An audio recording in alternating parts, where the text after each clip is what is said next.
What's up? So back from what we from had a week or so off. Yeah. Had a lot of shit to do. Yeah.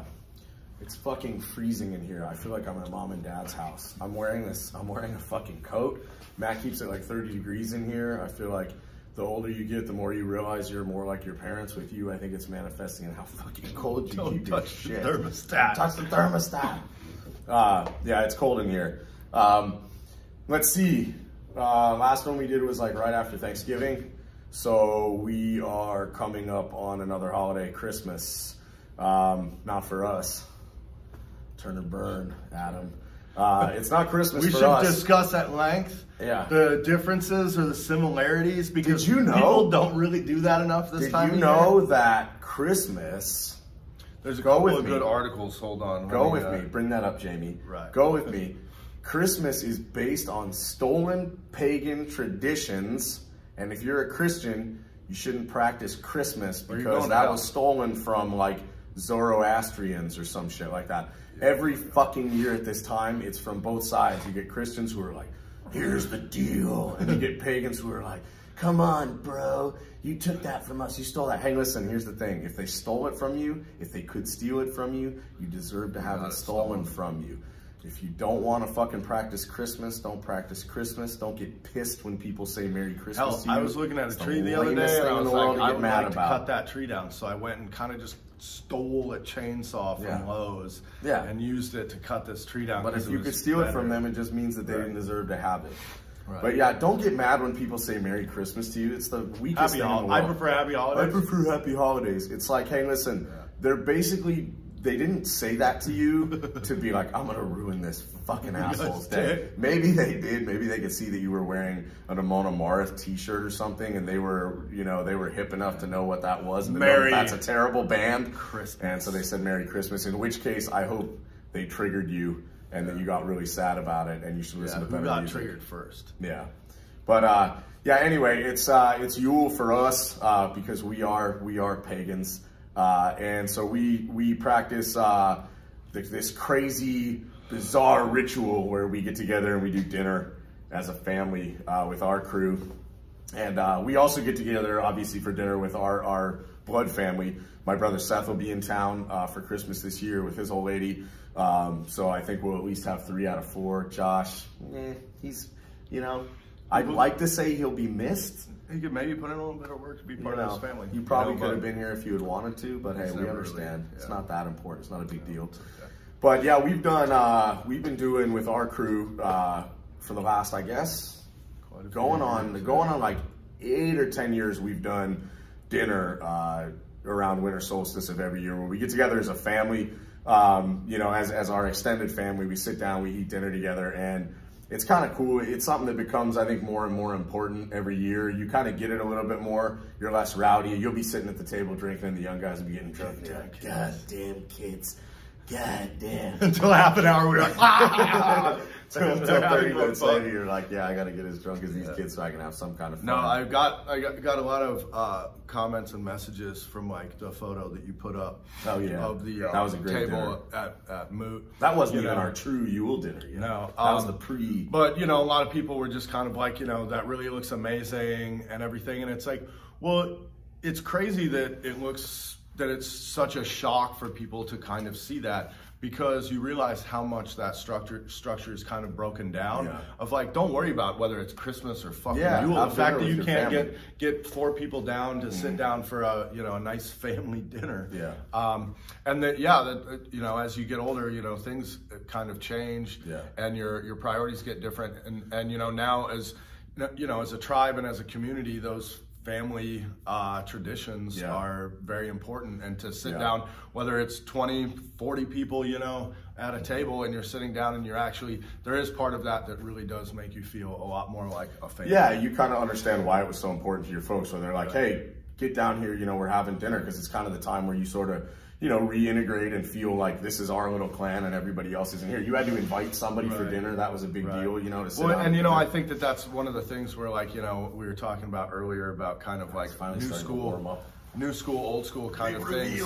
Is that it's common, you know, for younger people to kind of scoff at the traditions of, you know, what came before them. You know, I remember even being like, oh, I gotta sit down to fucking dinner, like I gotta have my napkin in my lap and take my hat off, you know, and you're like, what is, you know, and I think that there's, you know, it's had a negative effect a lot, you know, in the minds of people who kind of had that and then maybe never got close to like a positive representation of a family or something. So they were against it at a certain time, which was natural in their youth, but their like youthful rebellion wound up cutting a lot of what they could have. I mean, in a lot of ways, it's kind of like we grew up in Wyoming, you know, and so when you're young, you're kind of like, well, I want to listen to punk rock and heavy metal, fuck country music. Right. But then you come back to it because it's what you grew up with. It's how you know. And I think to a lot of people who didn't get to grow up with that, to be able to have that, you know, in their later years, you know, through the expression, obviously, that we have,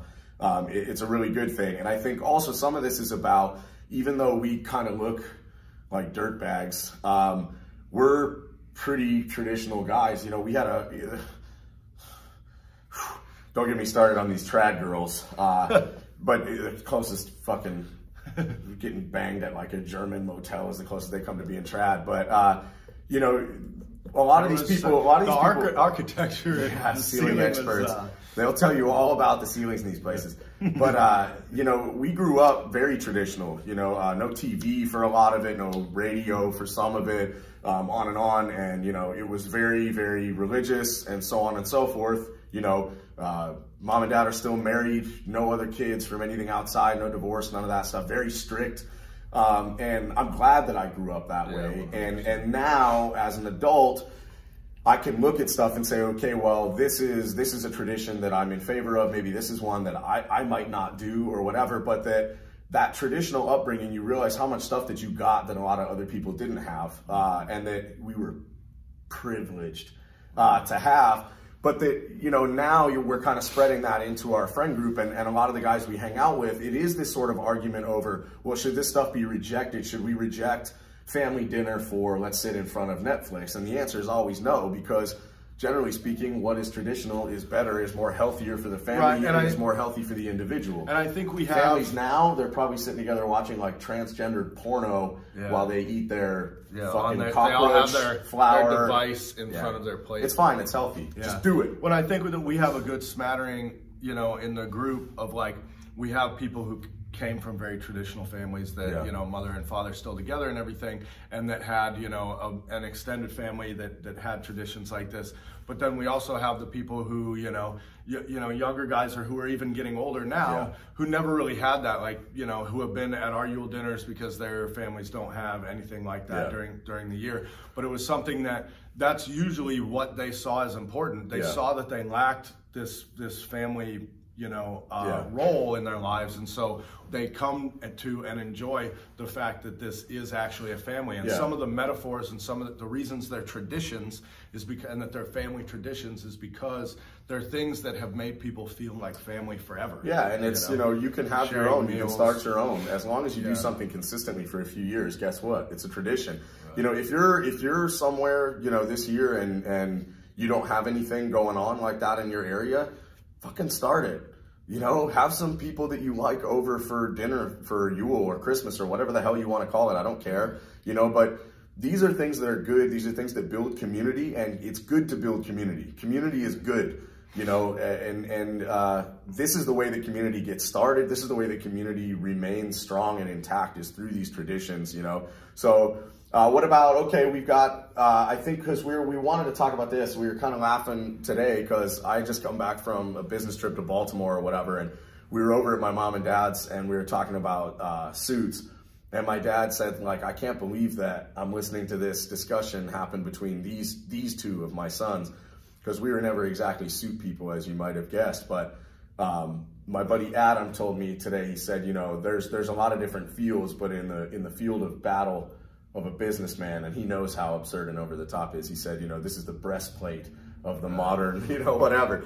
And we were talking about how funny it is for he and I, because this came up because we're wearing suits for our Yule dinner this year. We're going to dress up a little bit. And it's funny going into a room when you look like how we look, you can only cover up but so much of this stuff. And we were talking about how differently you get treated when you do make the extra effort to dress nicely. You know, if you do have a suit and you have some muscle, guys, make sure you get it tailored. Otherwise, you look like you're wearing a giant garbage bag. But if you do walk in somewhere and you have, you know, muscle and tattoos and stuff like that, and you're wearing a nice suit, you throw people a curveball because they think a couple things. One, you've stolen something from them. And you have. Yeah. What you've stolen is something that they thought only they had. Yeah. Well, they think, one, that you're in organized crime. Right. That's usually the first one. It's not a bad way to enter a bar. That's an okay way to start a conversation, is if that's where they're operating from. That's not bad, especially if you're like, hey. You should probably not, like... Yeah, you don't want to smash that out. Right. You want to keep that as a thing.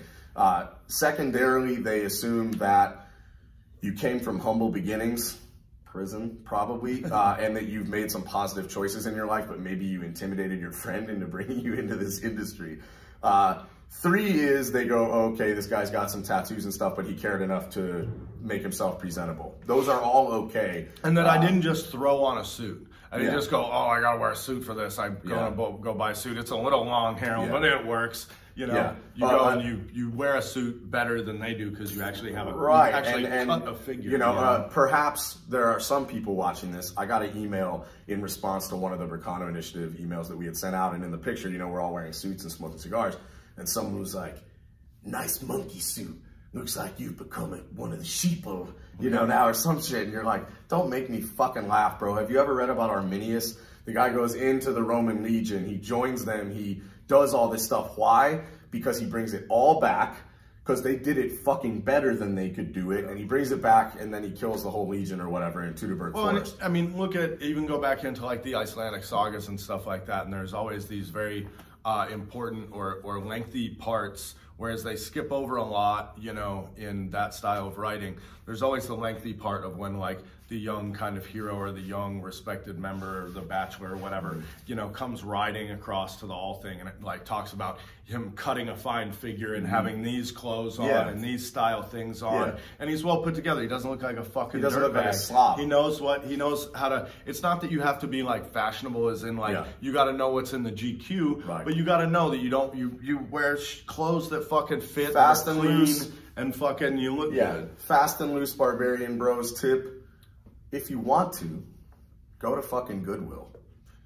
Try on a suit that kind of fits you, that looks pretty decent, that you like the color of, maybe a little bit too big. Guys, Google brands. You'll find good brands. Yeah. Find a good brand or whatever, because like it's gonna be cheap at Goodwill, whatever. You may not find a Hugo Boss there, but you'll find some other good shit there. And so if you get that suit, take it to a tailor. Like a lot of this shit is I didn't know this shit until like I started working in the financial industry a few years back, but that take it to a tailor. You know, everybody thinks only old people go to like cobblers and tailors. Matt and I go to a cobbler all the fucking time because you get a nice pair of boots and they'll resole that bitch for like $50 and you can keep wearing the same boots instead of spending $200 for a new pair. I'm taking to the cobbler this week. Take that suit, take it down to the tailor. They'll measure you up. If they're worth anything, they'll know what to do already. All you do is tell them, you know, you'd like it to fit you this way or that way. And if you've got some muscle and you've got a good frame, you have to tailor that shit anyway. You cannot just wear a suit off the rack. If you've got a neck like this, it's not gonna happen. That ain't gonna fit into a friggin' Brooks Brothers. But so you take it in, get them to tailor it. Your tailoring cost on a suit is not gonna be that much, okay? It's like, if you go to a reasonably priced tailor, man, you may spend like maybe 35 to 50 bucks tailoring a shirt. You might only spend like 50, 150, somewhere around there to tailor a suit. Okay? And you got a suit that fits you like $1 million. Like, yeah, I mean, suits are expensive, man. If you go get cut for a new suit, you're gonna be spending a lot of money. You can definitely, at secondhand stores, if you Google what, because you won't be able to tell just by looking at them if you don't know anything about a suit, but if you Google some of the names and brands of suits, go in, and before you even look to see if they fit, just look for the nice tag. This is once you find the nice tag, Bucci. Yeah, it's the best suit you can get at the mall. But like, awesome. So and then start seeing, get relatively close, and the tailor can do a lot. Yeah, and so if you get one, you can get a tailored suit. If you got to go to a funeral or something like that, like this is the thing. This is mistakes that he and I made when we were younger, because we would go and show up in kind of like whatever, because we always resisted the idea of wearing nice clothes because we thought it made you like a fucking, like a ponce or whatever, you know, like a fop. And the fact is that looking class, especially for stuff that you want your family to take you seriously, you want to show some fucking respect, Go out and make sure people know you give a shit. And if you're in the business world at all, don't follow this new trend. This new money trend is bullshit. Everybody's wearing like blazers with like a hooded t-shirt and like a pair of skate shoes and whatever. Doesn't matter how cool they think they look. Dude, they look like dog shit. And it's not a classic look. You don't own Google. Fucking, it's not cool, and it's not even cool for the guy who owns it. Yeah, I was gonna say, it doesn't matter even if you do own Google. Look at Bill Gates. I don't care how much money he has. He looks like a fucking chess club reject. And if he actually just gave a shit, he would be more respected and more impressive, because it's not like clothes make the man. It's showing people that you give a shit and that you're not a slob. When that you have taste, you know, and that's one of those things. Like, take whiskey, for example. Like, I don't believe Jim Beam. Well, right. I don't believe that, like, I've tasted a lot of different whiskeys on a lot of different spectrums. Right. And there's, once you get up to about, in my opinion, once you get up to about a $80, $120, like, I'll find something there that is, for the bottle. I'll find something there that I enjoy every bit as much as one that's $400. It's the same with wine. But it's because you have taste, and that somebody else with taste will be like, oh, this is a very good drink. We can definitely enjoy this, you know. They don't have to have their $600. My palate is only so developed. Right. I don't want to develop my palate past the point, honestly, because what if you can only enjoy $600 a fucking dram whiskey? That's terrible. You're fucked. Yeah. I can still take a good shot of Jim Beam.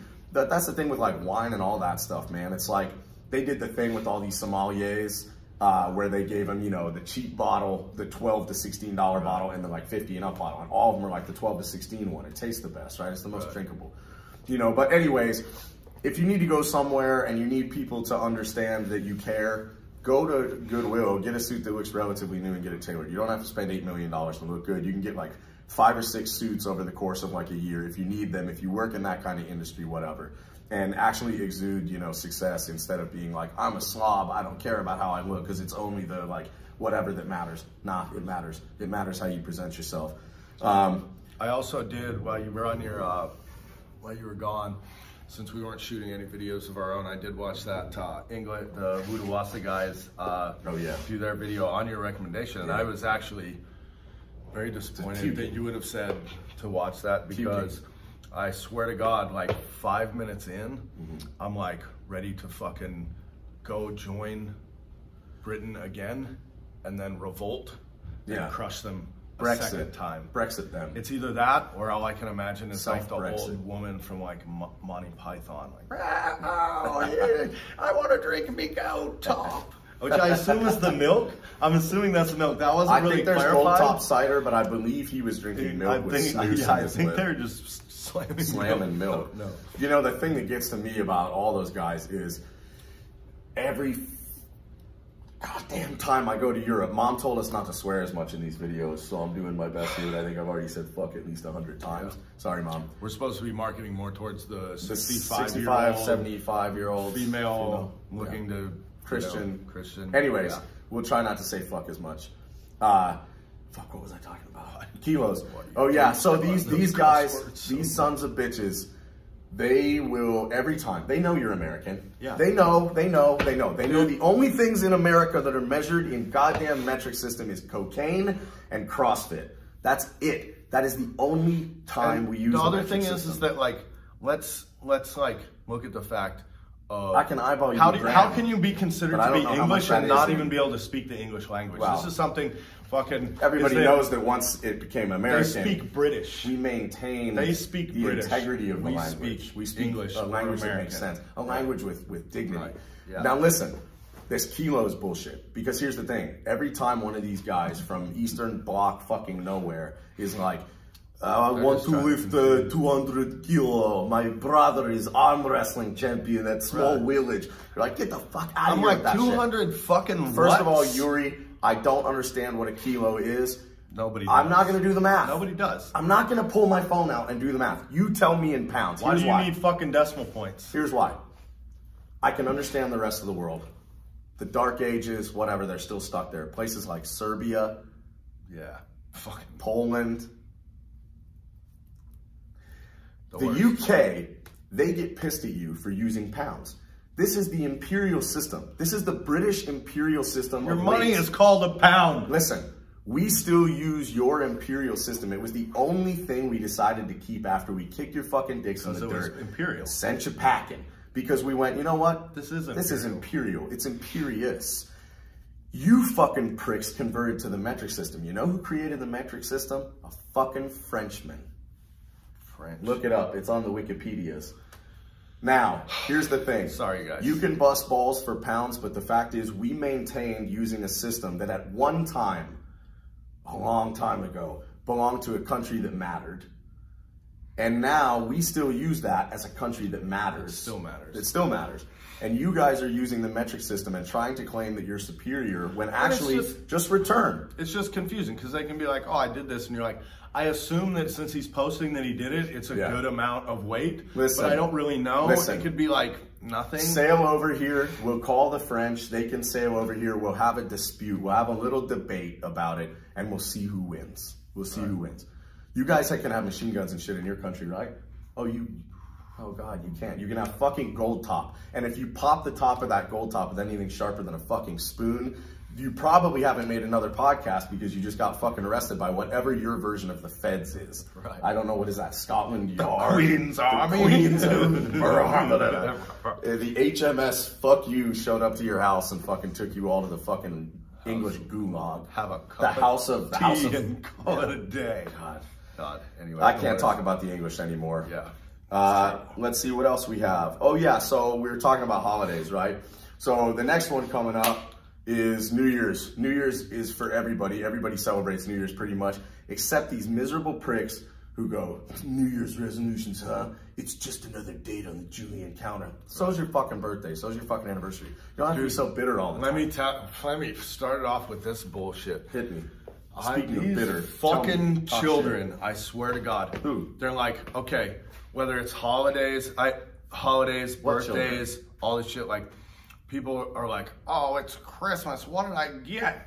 Oh, fucking blah, blah, blah, it's my birthday. What? They wake up with these ideas of like, today is just gonna magically be better for you because for some reason you fucking got shit out a couple of years back. Beautiful. And they're like, and then when the day actually just is normal like every day and simply does not yield to your every wish, then they're like, oh, it's my birthday. I'm eating this for my birthday. Yeah, you're fat just like every other. But anyway, yeah. New Year's resolutions. Everybody likes to make New Year's resolutions. I actually have one this year, but I'm not gonna fucking tell anybody about it because that's the surefire way to fail. I've told a few people about it in my inner crew. Right. That's okay. Don't put it out to the world. You're just gonna be sad when you fucking fail. Yeah. Well, that's what New Year's resolution day is. It's just a day to post shit on Facebook to get some comments about how, like. But here's the thing. Some of you will actually hold on to accomplish your fucking New Year's resolution. No day's a bad day. No day's a bad day to get better. So I'm not shit canning on. If you want to choose 1/1/20, choose 1/1/20. We're not going to shit on people for making New Year's resolutions. You should. It's close enough now that it's not even like it's like 2 weeks. Yeah, it's like you can drink the rest of that case of beer in your refrigerator. You can do the rest of the fucking crack that you got like hidden in your sock drawer. Right. And if you're anything like me, you can fucking mix that together with like 18 or 20 other things because it's almost New Year's. You're about to change your whole life anyway. You deserve your resolution gives you the ability for a last hurrah. You're like, yeah, okay, fine. I'm fucking mainlining fucking high grade speed into my eyeball. 1/120, this shit's not gonna be around. You're not gonna see this in my hand. I mean, I will. I mean, unless we better do it all now. That dude where he's like, I won't do cocaine. Like, if somebody has some at a party now, I'll take a little. I'll do a line. But yeah, so New Year's resolutions. I've got them. You've probably got them. Here's the thing. Here's who we wanted to talk about. Who we wanted to talk with. If you are getting started on fitness this year, I know a lot of people generally, most New Year's resolutions are related to two things. Drink less, work out more, right? If you are doing that, couple of fast and dirty rules from us here. Number one, do not try to change too many things at one time. Surefire way to lose. Number two, don't tell a bunch of people. Just go do it. Telling people, like, whatever. You can tell your little crew, and then you can try to hold them accountable as you watch them backslide on their resolutions. When it comes to the gym, this is probably what destroys probably like 35 to 50% of people. They're so inspired to get in there because their blast hoorah was so big that they're like, now I gotta start out the same way. And, you know, maybe last time you did it when you were like fucking 20, that was fine. Yeah. But then at like 35, 37, you roll into the fucking gym, run a mile, work legs, you know, keep going. You go crazy. And then tomorrow you're fucking crippled for 4 days and now you weren't able to create any habits. Your first week is actually a bust. You turned yourself into Stephen fucking Hawking, where before you were just like a drunk version of Stephen. Day one, be in the gym. Yeah. Yeah, just do some stuff. Do something. Do some stuff. Walk on the treadmill, maybe jog a little bit, catch a couple of reps. This is not, being there is more important. This isn't Rocky 4. Rocky 4 will come 1, 3, 20. Week 5, week 6, like you can start your montage. But remember, this is the shitty part of the montage where you don't know how to do anything and like, you just got to be there. You're like standing there in gym shorts like this a lot while you're slowly ramp yourself up till like week 3, week 4. So that's big one. Don't do too much shit. The don't tell anybody thing, whatever. You probably already did. But you did. But also look, don't pick too many fucking things to do. That's number 1. Number 2 is realizing that maintaining a consistent course is easy. Just don't quit. It's that stupid old adage where they're like, black belt? Black belt's just a white belt who never quit. But it's true.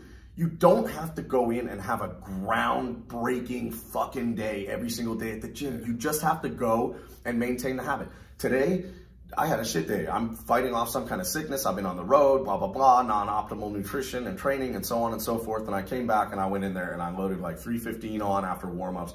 And I squatted it out for like as many sets of 5 as I thought I could and did some ham curls. I was good for the day, right? That's not a great day, but I was there. I've been dealing with, I know he's still coming off an arm injury. I fucking throttled my fucking hand, smashed the shit out of it. Prospects. But you know what? I've been taping it up. I've been hitting the gym anyway. I got fucking tapped the other night by this fucking guy who normally doesn't tap me. Yeah. Because I only have one hand. I'm getting in here. I'm staying on the mats. Sounds like you're not even waiting for you. I'm to kind of excuses. Yeah, well, a bunch of excuses to continue to win. You know, because I mean, I got tapped a little bit, but who won? The guy with one hand. You know, who was still in there. But I like that. But yeah, so he won, but it was the vernal equinox. Right. But yeah, so you know, stand on the mats. Don't pick too many things at once. Go no matter what, even if it's not a groundbreaking day. Just keep going and try to make the habit. And number 3 is, and this is actually the one that maybe seems like almost antithetical to number 1, but it isn't. Everybody will always tell you, I'm going to tell you, don't take too much on at once, but everybody always tells you, set some reasonable goals for you. Right. Don't set reasonable goals. Set fucking awesome goals. Setting reasonable goals is for fucking cucks. Reasonable goals is like, well, maybe if I lift like all year, I can deadlift like 315. Fuck that shit. If you're training hard, you can go in as a friggin' skinny pussy and you can go in there and in 1 calendar year, if you take it seriously and you eat right and you train right, you can be pulling 4 wheels by the end of the year. And if you got like good genes and like some kind of basis, maybe you got out of shape, you can be doing it way before then. Don't set reasonable goals. Set bitchin' goals. You know, what I find... And then achieve them by not fucking quitting like a pussy in February. What I find is like making big goals is good, especially the more practice you have at achieving big goals. Sometimes at the start you don't know what a big goal is. Right. So here's what I say is start making daily goals. There you go. You don't have to say my New Year's resolution is to work out this year. My New Year's resolution is to start every day with a resolution and say, I'm going to go to the fucking gym today. I'm going to do this today. I'm going to do that today. Yeah. Generally speaking, there should be a lot of, I'm also not going to do this or this or that. And a lot of that stuff will happen naturally, right? Yes. Like once you create a good habit, it's like, here's the thing. Guess what I'm not going to do within an hour of like before I go to jiu-jitsu or after it or usually even the same night. I'm not going to drink a beer. Why? Because I'm not going to drink before I go to jiu-jitsu, and after jiu-jitsu, I'm unlikely to, because I've just like trained really fucking hard, your blood's up, all the rest of that kind of stuff. You want to eat something for sure, and you want to drink a bunch of water. Right. But like the little good habits that you create, they what's the word I'm looking for? They compound, right? It's just like investing, right? You start with these little habits, and I know that tons of people have said this shit, but this is truly the way that I've stayed in the gym for years consecutively, barely missing any time, and it was always only if I was injured or like on the road, like for a time period where I knew I wasn't going to be training. You just create these little goals. You don't go, I'm going to run 3 miles a day by X time. You just run that day. You just train that day.